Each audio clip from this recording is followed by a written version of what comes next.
साधना के इस उपक्रम में दो महत्वपूर्ण बात है जो बार बार कही जा चुकी है।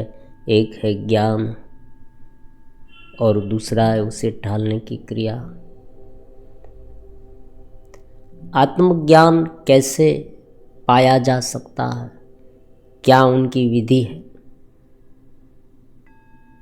एक प्रश्न बहुत समय पहले पूछा गया था, उनके बारे में आज चर्चा करेंगे।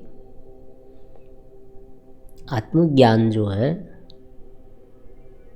उसे प्राप्त करने की क्या कोई विधि है? अब देखो, इसमें बहुत सारे मतांतर है। अगर आप इनके बारे में पढ़ेंगे, वीडियो देखेंगे, तो आपको पता चलेगा कि कोई लोग ये कह रहे हैं कि उनकी कोई विधि है ही नहीं। लेकिन ये दोनों ओर से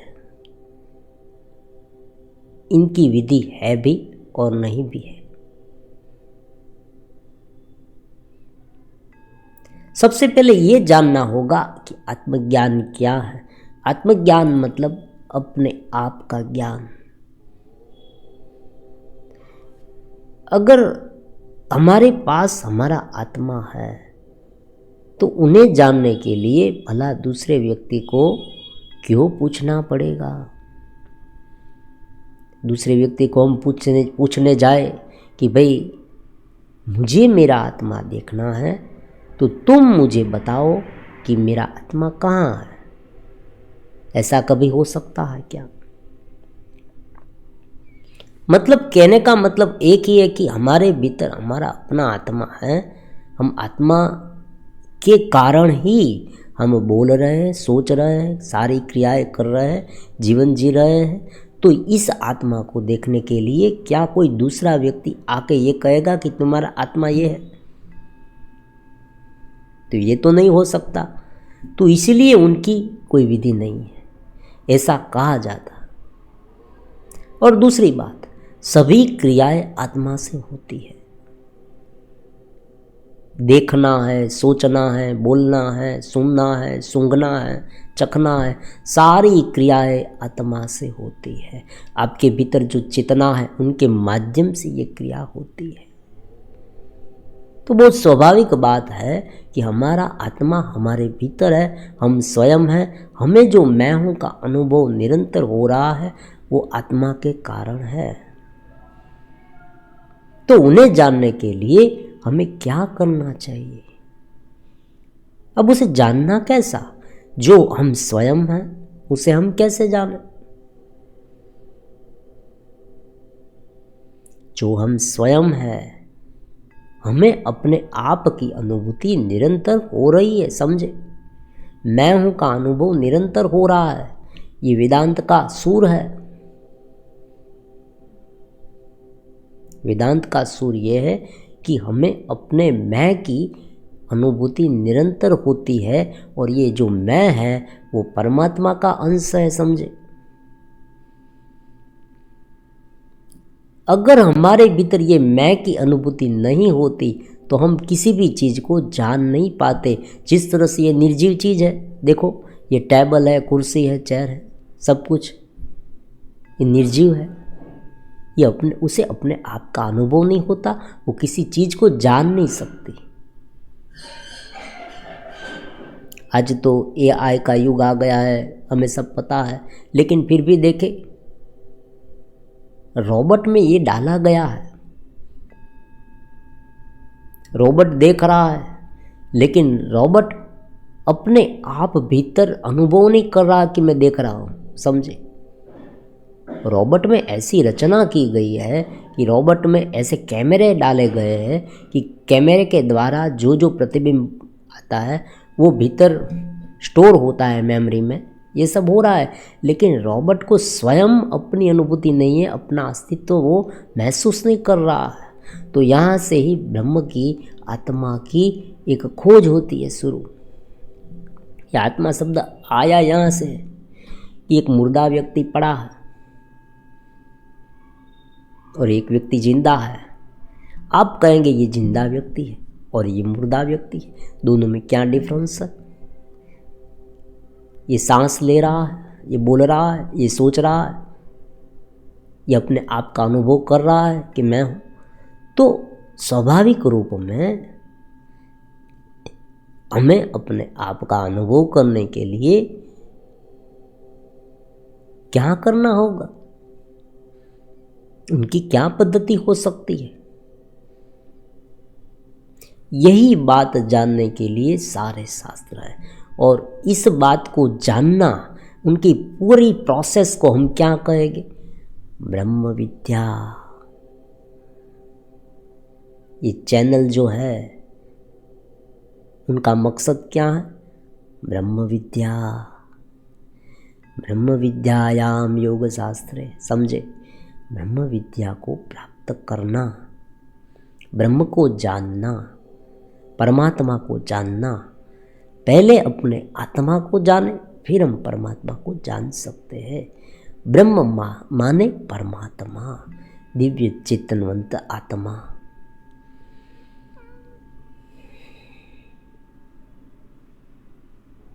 आजकल जो कुछ भी विश्व में हमारी जो फिलॉसफी है वो इतनी प्रचलित दो दर्शन के कारण है। एक है योग दर्शन और एक है वेदांत दर्शन।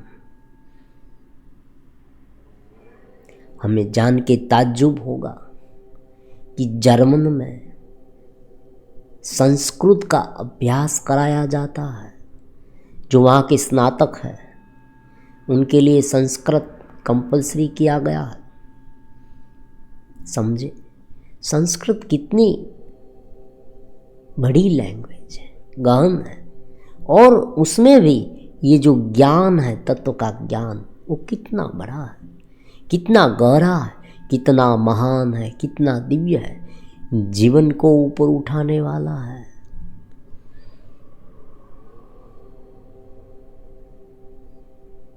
तो आत्मा की अनुभूति करने के लिए कौन सी विधि है?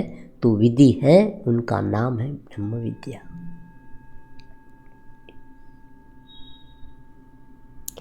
अपने आप को जानना, स्वतः बोध में रहना, उनके लिए क्या करना पड़ेगा? बहुत ही सरल रूप में अनेक प्रकार के उपाय हैं, अनेक प्रकार के, एक उपाय नहीं, लेकिन ये सारे उपाय आत्मा को जानने के नहीं है, आत्मा को जानने के नहीं है। फिर से अनेक उपाय है, लेकिन ये सारे उपाय आत्मा को जानने के लिए नहीं है। हम आत्मा को नहीं जानते, उसे दूर करने के लिए। अब एक सिंपल सा एग्जाम्पल लेते हैं कि मान लीजिए कि एक बहुत बड़ा बल्ब है, बहुत बड़ा बल्ब, वो प्रज्वलित हो रहा है, मतलब चालू है, बल्ब चालू है, ऑन है, उनका प्रकाश आ रहा है, लेकिन बीच में कर्टेन है। बल्ब तो है, बल्ब में से जो प्रकाश है वो आ रहा है, लेकिन बीच में कर्टेन है। कर्टेन के कारण बल्ब का प्रकाश हम देख नहीं पा रहे हैं। तो हमें क्या करना चाहिए? कोई कहेगा कि बल्ब को प्रकाशित करो, तो कोई व्यक्ति विरोध करेगा, कोई व्यक्ति कहेगा कि भाई ये बात झूठ है, तुम्हारी बात ही झूठ है, कल्पना वाली है, क्यों कल्पना करते हो? और देखो ये बहुत चल रहा है, संभल के रहना चाहिए, ये बहुत चल रहा है। व्यक्ति को हतोत्साह किया जाता है। कोई व्यक्ति भला थोड़ी माला करता है, थोड़ा नाम स्मरण जप करता है, थोड़ा ध्यान करता है, उसे ये कहा जाता है कि ये सब गलत है, तुम छोड़ दो, तुम स्वयं आत्मा हो। और वो व्यक्ति सोचने लगता है कि बात तो सही है, मैं तो आत्मा हूँ, तो फिर ये सब क्यों करना है? ये सब करने की आवश्यकता क्यों है? लेकिन मुंडक उपनिषद ये कहता है कि 2 प्रकार की विद्या है, परा और अपरा। अपरा का ठीक तरह से पालन करे तो परा की अनुभूति होगी। ये समझने वाली बात है, बहुत गहन बात है, और अक्सर लोग ये नहीं समझाते। क्यों नहीं समझाते? क्योंकि हर एक व्यक्ति को अपना संप्रदाय ठिकाना है। जो वेदांती है प्रखर, वो ये कहेगा कि ध्यान करने की आवश्यकता नहीं है, बोधो हम। और जो व्यक्ति ध्यान कर रहा है, भक्ति कर रहा है, वो ये कहेगा कि भाई ज्ञान का अभ्यास मत करो, तुम भक्ति करो, उनसे ज्ञान प्राप्त होगा। वास्तविक रूप में दोनों में से दोनों करने हैं, दोनों में से एक करेंगे, अपरा ही करेंगे वो भी प्रॉब्लम्स। ईशावास्य उपनिषद में कहा विद्या और अविद्या दोनों को साथ लेकर चलो। प्रकृति के बिना परमात्मा की अनुभूति संभव नहीं है, क्योंकि प्रकृति को मटाना पड़ेगा। प्रकृति मतलब क्या? जो कुछ भी देखा जाता है, जो कुछ भी सुना जाता है, जो हमारे सामने उपलब्ध है सामग्रियाँ, वो सब प्रकृति है। जिन्हें हम छू सकते हैं, देख सकते हैं, चख सकते हैं, सूंघ सकते हैं, वो प्रकृति है। प्रकृति के बिना, प्रकृति को ढाले बिना उनसे ऊपर नहीं उठा जा सकता। क्यों? क्योंकि हम उनमें फंसे हुए हैं। मान लीजिए हमारा हाथ या हमारी अंगुली कहीं पर फंस गई है, हमारी अंगुली कहीं पर फंस गई है, कोई बड़ी चीज वस्तु है उनके नीचे दब गई है, तो हमें क्या करना पड़ेगा? हम वहाँ से भाग नहीं पाएंगे। आप कहेंगे भागो भागो, कैसे भागे? ये देखो, ये मेरा हाथ, ये मेरी अंगुली जो है छोटी सी, इनके नीचे दब गई है, कैसे भागेगी? ट्राई करते हैं हम, जैसे जैसे प्रयास करेंगे, जैसे खींचेंगे और दुखेगी। क्या करना पड़ेगा? धीरे धीरे उस चीज को थोड़ी ऊपर करनी होगी, धीरे धीरे समझा कर, हौसला कर वहाँ से अपना हाथ निकाल लेना है, फिर भागना है, फिर भागना है, फिर कोई टेंशन नहीं है। देखो, आपने बहुत बार ऐसा देखा होगा कि कोई एक रेट है, चूहा है, वो कोई पिंजरे में फंस गया। अब वो बहुत ढूंढेगा, और मान लीजिए उसे उनका जो पिंजरे का दरवाज़ा लूज है और वहाँ से वो बाहर निकल गया, तो पहले बहुत भागेगा, फिर भाग कर फिर से वापस आके देखेगा, ओ मैं कहाँ फंसा था। इस तरह से यहाँ पर है। प्रकृति को मठारना ये उनका उपाय है। ब्रह्म विद्या प्राप्त करने का उपाय ये है, आत्मा को जानने का उपाय ये है कि हम इस प्रकृति को मठारें, अपने आप को मठारें, अपने आप को संवारें। मन जो है उनसे ऊपर उठना है, मन को समझना है। इनके लिए जो उपाय है उसमें 2 प्रमुख गत उपाय प्रचलित है। एक है ध्यान, योग का ध्यान, और दूसरा है भक्ति। तो यहाँ पर हम क्या नाम देंगे उसे? ज्ञान सहित भक्ति और ज्ञान सहित योग। अब हाँ, एक बात है, सभी प्रकार की संभावनाएं जो है उन्हें यहाँ हम समझ सकते हैं। एक बात है, अगर किसी व्यक्ति का चित्त शुद्ध है तो बुद्धि से, बुद्धि रूपी गुहा में ब्रह्म का ज्ञान होता है। केवल चिंतन करने से वो ब्रह्म को पा जाएगा, केवल चिंतन करने से। तो चिंतन भी उनका उपाय है। अगर मन बहुत विवल है तो मन को मठारना पड़ेगा, मन को साक्षी भाव से देखना पड़ेगा, मन को आसक्ति में से हटाना पड़ेगा, और साथ में ज्ञान का अभ्यास भी शुरू रखना पड़ेगा।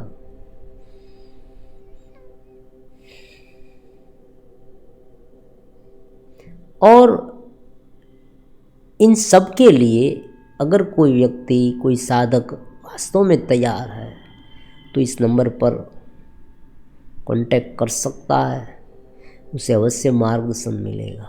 क्योंकि कभी कभी क्या होता है कि व्यक्तिगत मार्गदर्शन बहुत जरूरी होता है। समझे, ध्यान से समझे। मन को शांत करने के अलग अलग तरीके हैं, उसमें ध्यान है। दूसरा है वैराग्य है। वैराग्य और अभ्यास, ये दोनों बातें हैं। वो दोनों बातें योग शास्त्र में भी है और भगवत गीता में भी। अभ्यास वैराग्याभ्याम तन्निरोध। लेकिन ये दोनों जो है वो भी अपरा वाले। ये इसलिए है कि हम इस घेरे को मठारें, घेरे को ठीक करें, ताकि क्या हो, ताकि भीतर का प्रकाश बाहर आए, दूसरा कुछ नहीं। स्वतः बोध निरंतर शुरू है। देखो, जब भी कोई व्यक्ति ये कहेगा, कभी कभी मैसेज मिलते हैं, आपको भी रोज़मर्रा के जीवन में ऐसे अनुभव होंगे कि आज मैं बहुत डिप्रेशन में आ गया हूँ, आज मैं बहुत चिंतित हूँ, आज मुझे ये सब अलग अलग प्रकार के ख्याल आते हैं, फ्रस्ट्रेशन में आ गया हूँ, ये सब वो सब कुछ जब होता है ना, तब आपको केवल यही मानना है। अगर आप इस चैनल से जुड़े हुए, अगर इस चैनल के आप स्टूडेंट हैं, तो आपको केवल यही मानना है कि ये सब जो है वो मेरे मन का है, ये वृत्ति है। अगर आप ये मानेंगे तो तुरंत वो शांत धीरे धीरे होगी, तुरंत। देखो, यहाँ पर होता क्या है कि जब ये उत्पन्न होती है तब व्यक्ति ये भूल जाता है कि मेरे भीतर चेतना है। क्योंकि अज्ञान जो है, ये जो विचार जो है वो क्या करते हैं, वो दो काम करते हैं। एक तो वो विषय में जकड़े रखते हैं हमें, दूसरा अपनेपन का भान भुला देते हैं। जो हमारी परमात्मा में दृष्टि है, देखो दोनों है, परमात्मा में दृष्टि या आत्मा में दृष्टि, दोनों को हम एक कहेंगे, अलग नहीं। क्यों नहीं अलग कहेंगे? क्योंकि जब व्यक्ति आत्मा में लीन हो जाता है तब परमात्मा में धीरे धीरे लीन होने लगता है। क्योंकि आत्मा जो है वो परमात्मा का ही एक छोटा सा अंश है।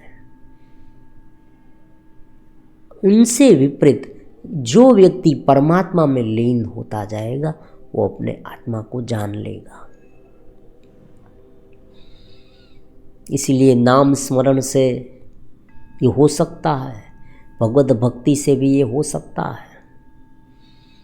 आप कहेंगे इतने सारे उपाय हैं, उसमें मैं क्या करूं? देखो, सबसे सरल उपाय कौन सा है आत्मज्ञान प्राप्त करने का? सबसे सरल जो उपाय है वो सबसे पहले समझ है।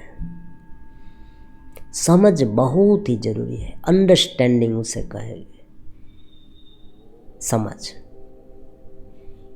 आखिर में ये क्या है ये जानना। दूसरा है सूक्ष्म दृष्टि। देखो, पहला क्या है? समझ है। दूसरा क्या है? सूक्ष्म दृष्टि। सूक्ष्म दृष्टि का नाम इसलिए रखा गया और ये इनको जानने का उपाय इसलिए है क्योंकि हर एक चीज को आप सूक्ष्मता से देखें, ऊपर से नहीं देखें। मान लीजिए क्रोध आ रहा है, एक व्यक्ति को बहुत क्रोध आ रहा है, गुस्से वाला स्वभाव, शिकायत करता है वो कि गुरुदेव बहुत क्रोध आता है, इतना क्रोध आता है, इतना गुस्सा आता है, छोटी छोटी बातों पर मैं गुस्से हो जाता हूँ। कभी कभी तो मेरे जो रिलेटिव्स हैं, सगे संबंधी हैं, वो इतने त्राहिमाम हो जाते हैं मेरे इस गुस्से से। बहुत गुस्से वाला स्वभाव है। तो इस समय जब भी गुस्सा आए, जब भी ऐसा समय आए कि जब वो अपना आपा खो बैठे, तुरंत उसे सूक्ष्म दृष्टि से देखना है। ये सूक्ष्म दृष्टि कहा गया मुझे, सूक्ष्म दृष्टि से देखें कि मुझे जो गुस्सा आ रहा है वो क्यों आ रहा है, उनका क्या कारण है। देखो, सामने वाले ने ये किया इसलिए मुझे गुस्सा आ रहा है, तो सामने वाले ने क्या किया है? उनका दोष केवल उनका ही है या मेरा भी है? ये सोचे, उसे सूक्ष्म दृष्टि कहा गया है।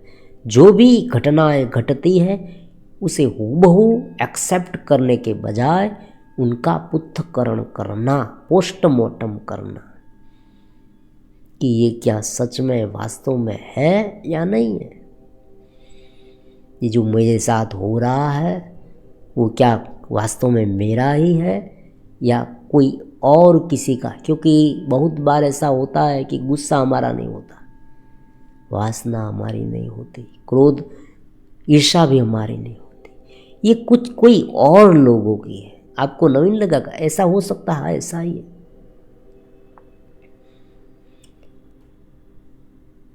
वासना उत्पन्न होती है, एग्जाम्पल से जल्दी से समझ आ जाएगा।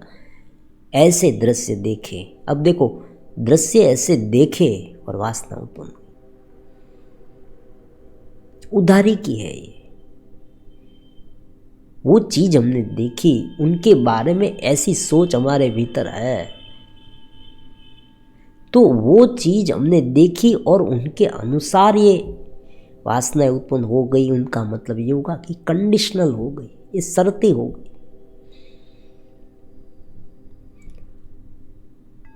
ये चीज़ मुझे मिलेगी तो मुझे सुख होगा, ये चीज़ होगी तो मुझे दुख होगा। ये सारी जो चीज़ वस्तुएं है, जो हमारी मान्यता है, वो कंडीशनल है और ये दूसरे व्यक्ति की है, हमारे नहीं।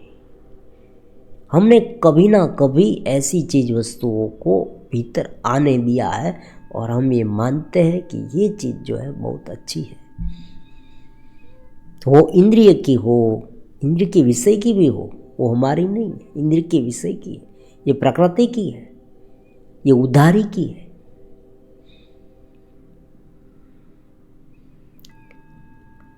इंद्रियां क्या क्या करती है? देखो यहाँ पर कभी कभी आपने बहुत बार ऐसा भी देखा होगा कि आप जब ध्यान करने बैठे तब आपको नींद आ जाती है।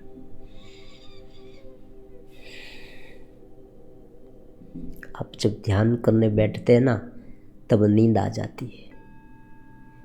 आप ये भी कहेंगे कि नींद ने मुझे पकड़ लिया, मैं तो अच्छा खासा ध्यान कर रहा था लेकिन मुझे नींद आ गई, तो मैं क्या करूं? अब जो नींद आ जाना ये क्यों है? ये प्राकृतिक है। लेकिन यहां अगर व्यक्ति का ध्यान नहीं रहा, समझे, अगर व्यक्ति की जो बुद्धिमत्ता है, उनकी संकल्प शक्ति है, वो अगर काम नहीं करेगी तो ये जो नींद है ना, वो एक स्वभाव बन जाएगी। जो प्रकृति के रूप में जो हो रहा है थोड़ा बहुत शरीर के माध्यम से, शरीर की अनुकूलता के लिए वो होता रहेगा। लेकिन अगर उन पर ध्यान नहीं दिया, मतलब कि हम शरीर जैसा कहे वैसा करते रहे। आपने देखा होगा कभी कभी, आजकल ये भी ट्रेंड आया है नया, मैं तो मेरी मनमानी करूँगा, मैं किसी की नहीं सुनूंगा। समझे? ये इसे व्यक्ति क्या कहते हैं? समझे, इसे व्यक्ति, आज के युवा जो है वो क्या कहते हैं? इसे स्वतंत्रता कहते हैं। मैं मेरा मन का मालिक हूँ, तुम मुझे क्या कहोगे? वास्तविकता क्या है कि मन और इंद्रियां उसे हर हमेशा के लिए निम्न स्तर पर ही ले जाएगी। अगर उसमें खास प्रकार का ध्येय ना हो तो, ये बात भी है। देखो, अगर उनके पास कोई बहुत बड़ा ध्येय है और वो उन पर चलना चाहता है तो बात ठीक है। अगर उनके पास कोई ध्येय नहीं तो मन और इंद्रिया जो है उसे गैर मार्ग, ऐसे ही मार्ग में ले जाएगी जो निम्न है, जो अनात्मा है। अनात्मा क्या है? आत्मा से विपरीत जो है, वहां ही ले जाएगी। इसलिए भगवान ने कहा कि अपनी जो बुद्धि है उसे इंद्रियों की लगाम दे रखो, तो बुद्धि क्या करेगी? ये जो इंद्रिय रूपी 5 घोड़े हैं और छठा घोड़ा जो है वो मन है, उसे पकड़ के रखेगी। ये बुद्धि उसे पकड़ के रखेगी, केवल पकड़ेगी नहीं, उसे ठीक दिशा में ले जाएगी। तो ये सब करना उनको तो साधना कहते हैं। अब देखो यहाँ पर क्या कौतुक होता है। इस जो लोग हैं वो अन्य लोगों को, जो ये देखने वाले हैं यूट्यूब को, ये सब उन्हें प्रभावित करने के लिए व्यक्ति क्या कहता है? कुछ नहीं करना, तुम आत्मा हो।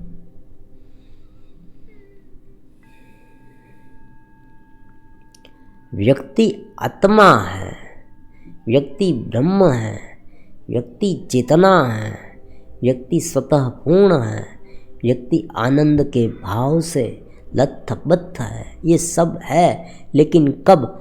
जब उनका एपी सेंटर, देखो ये शब्द बहुत इस चैनल का है, एपी सेंटर। उनका एपी सेंटर जो है वो आत्मा में हो। तो अगर एपी सेंटर मन में है, अगर वो मन को अपना स्वरूप मान बैठा है, तो पहले उसे एपी सेंटर को ऊपर उठाना पड़ेगा, तब वो ये मैं आत्मा हूँ ये समझ सकेगा। वरना वो शरीर को आत्मा मान लेगा,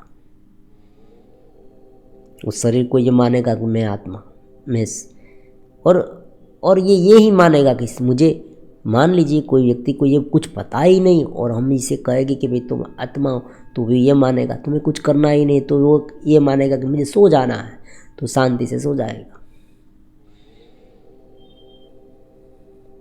सुबह 10 बजे उठ सकता है, सर्विस पर भी नहीं जाएगा, कुछ कमाने के लिए प्रयास भी नहीं करेगा, वो कहेगा कि भाई मैं आत्मा।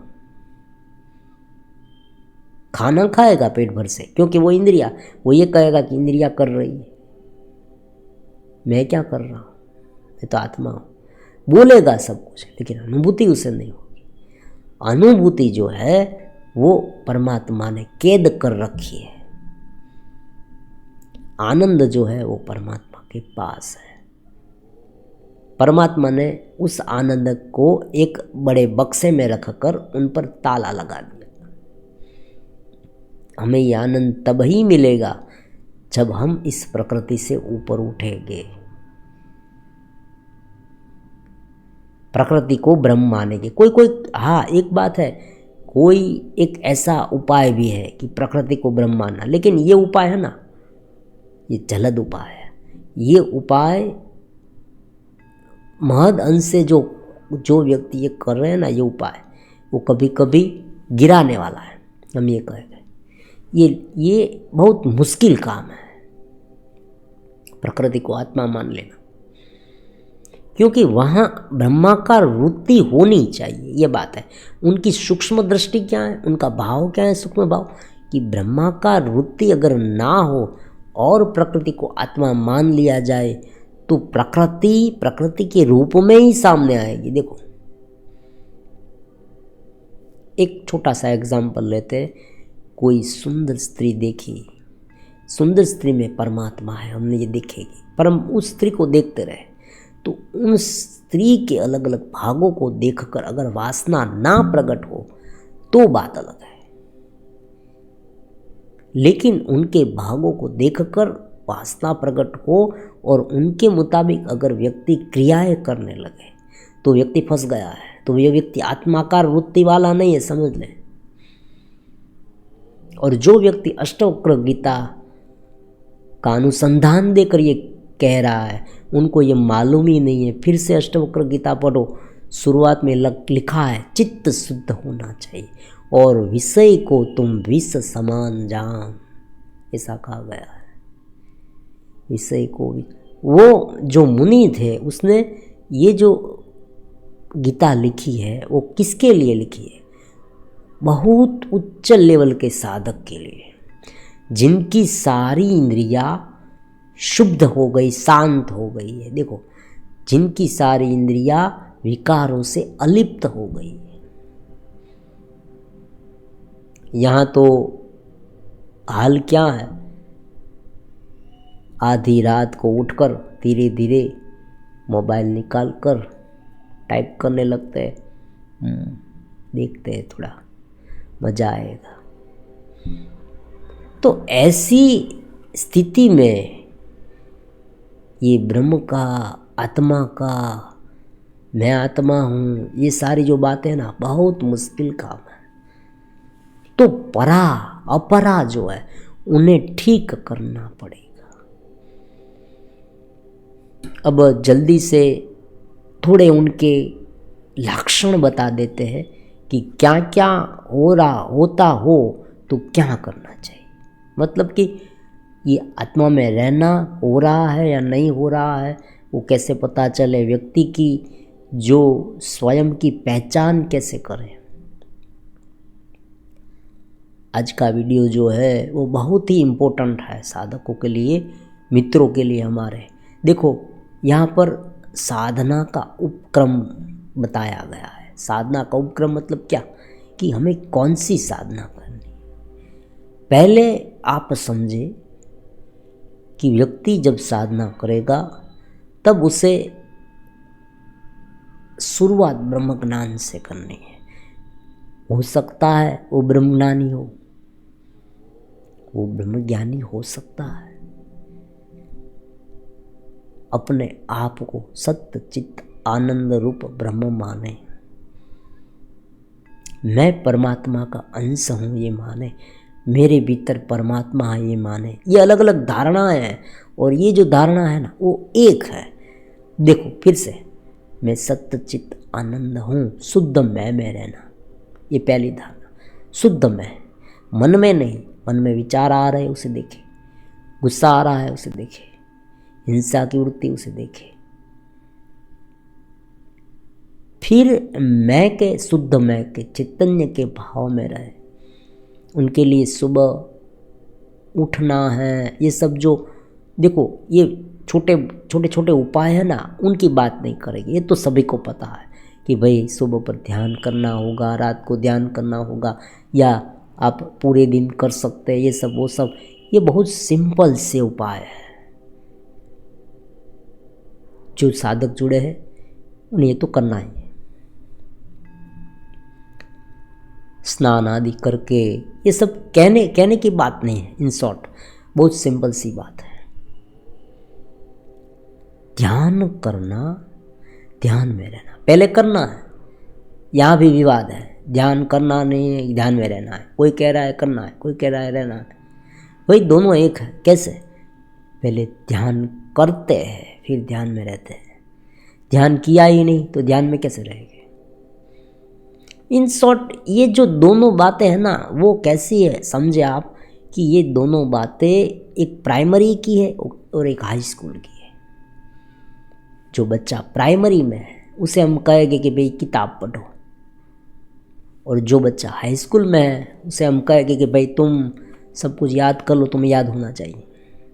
और जो पीएचडी हो गया है उसे तो हम कहेंगे कि तुम्हें पढ़ने की आवश्यकता नहीं, तुम पढ़ते हो, तुम्हें बुक्स लिखनी चाहिए, अब तो तुम पीएचडी हो गए, तुम कोई और परीक्षण करो। ये सारी बुक्स है ना, वो एक और रख दो, कुछ नया लिखो। तो पीएचडी को ये कहेगा। और अगर बच्चे को कहेंगे तुम कुछ नया लिखो तो वो क्या करेगा? नहीं लिख पाएगा। तो कुछ हद तक जब ध्यान परिपक्व हो जाए तब उसे ध्यान में रहना है।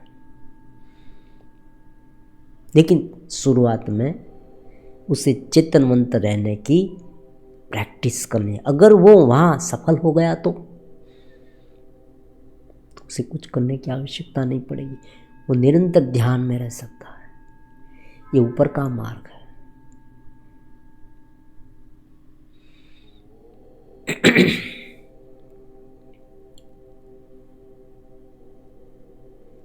अपनी सांसों को देखो,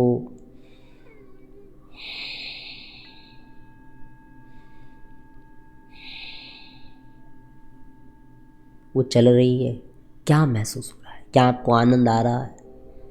1 दिन 2 दिन 3 दिन 4 दिन करके देखो, 5 दिन करके देखो, क्या आनंद आ रहा है? क्रिया जब करते हैं तब भी अपने आप में रहकर देखो क्या आनंद आ रहा है। आनंद आ रहा है। आप कहेंगे हाँ मुझे आ रहा है। तो जो आनंद आ रहा है तो उनका मतलब ये हुआ कि आप धीरे धीरे ऊपर उठे, आपको एकदम नितांत शांति का, चैतन्यता का अनुभव होगा। देखो यहाँ पर आनंद में भी बहुत बड़े विवाद है, यहाँ विवाद बहुत होते हैं। कोई कहता है कि आत्मा में आनंद नहीं है, लेकिन बात ऐसी नहीं है। ये आनंद है ना, वो चेतना का आनंद है, और ये आनंद कुछ अलग प्रकार का है, और उनका शब्द से वर्णन नहीं। देखो व्यक्ति को प्रसन्नता, सुख कब मिलता है? मान लीजिए आपको कोई ऐसी चीज खाने को मिल गई, ऐसी चीज खाने को मिल गई जो आपको बहुत पसंद है, तो वो चीज खाते खाते आप आनंद से भर जाएंगे, आपको प्रसन्नता होगी। तो ऐसा आनंद ये नहीं है। जो ब्रह्म का आनंद है, जो परमात्मा का आनंद है, वो कैसा है? निरुपाधिक है, सोपाधिक नहीं है।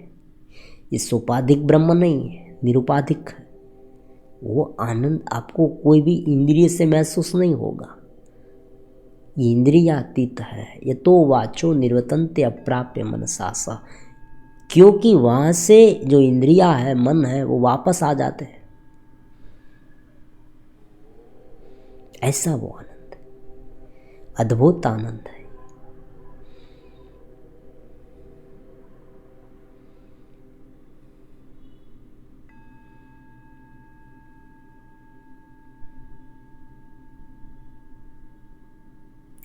तो पहले तो ये करना है। ये मुश्किल लगता है तो अलग अलग प्रकार के उपाय जो है वो भी करेंगे। और जब बाहर जो है जगत को कैसे देखें, ये भी बहुत बड़ा रहस्यमय है। इनमें भी विवाद है, बाहर के जगत को कैसे देखें। अब देखो, जगत को देखने के लिए हमारे पास क्या होना चाहिए? एक दृष्टि होनी चाहिए, सूक्ष्म दृष्टि। अगर सूक्ष्म दृष्टि विकसित हो गई तो चारों ओर प्रेम दिखेगा। आत्मज्ञानी निष्ठुर नहीं होना चाहिए, वो सेवा युक्त होना चाहिए, वो दया वाला होना चाहिए, वो अनुकंपा वाला होना चाहिए, दूसरे व्यक्ति को वो मदद करने के लिए तत्पर होना चाहिए।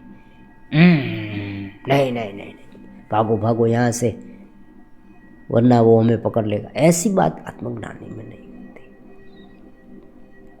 ये जो वैराग्य है ना, कभी कभी क्या होता है कि अलग अलग प्रकार के जो उपाय है वो उन्हें पकड़ कर रखते हैं हम, और उस उपाय से जो प्राप्त करना है ना, वो चीज़ नहीं मिलती, इसलिए ये सब होता है। एक सहज बात है कि मान लीजिए कि स्त्री जो है, अगर कोई व्यक्ति ये कह दे कि स्त्री जो है वासना का पिटारा है, तो ये कैसा होगा? गलत होगा। स्त्री तो माँ है। स्त्री जो है, उनसे तो ये जगत है, उनसे तो ये जगत उत्पन्न हुआ है, पूरा का पूरा हमारा अस्तित्व तो उनके वो है, तो है, उनके कारण तो है, वो उपादान है। परमात्मा का कार्य ब्रह्म है, परमात्मा की एक रचना है, उनका भी उपयोग है, कुछ हद तक उनका उपयोग है। वो है ही नहीं है, लेकिन साधना में है ही है। क्यों? क्योंकि उनका मतलब ये नहीं कि उसे गले में लगाकर परमानेंट रहना, उनके विचार करते रहना, तो है ही हो जाएगा। प्रे भी, उसे प्रे ही नहीं करना, मतलब ये अत्यंत आसक्ति से, वासना से उनको प्रे हो जाना। अब अगर कोई व्यक्ति ये कहे कि भाई यहाँ फंस जाते हैं तो ये त्यागे, ये बात अलग है, लेकिन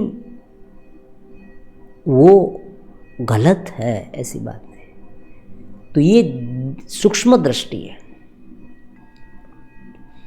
वो सूक्ष्म दृष्टि कब प्राप्त होगी? जब व्यक्ति भीतर से परिपूर्ण हो जाएगा तब तक उसे थोड़ा बहुत अपरा का आधार लेना पड़ेगा, मठारना पड़ेगा, ध्यान करना पड़ेगा,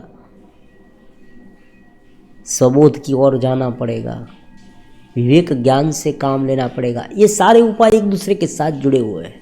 एक उपाय में अगर हम प्रवीण होते गए तो दूसरा उपाय अपने आप हो जाएगा, और भीतर से ज्ञान से सज्ज है तो भी ये जो अलग अलग प्रकार के उपाय हैं वो अपने आप होने लगेंगे।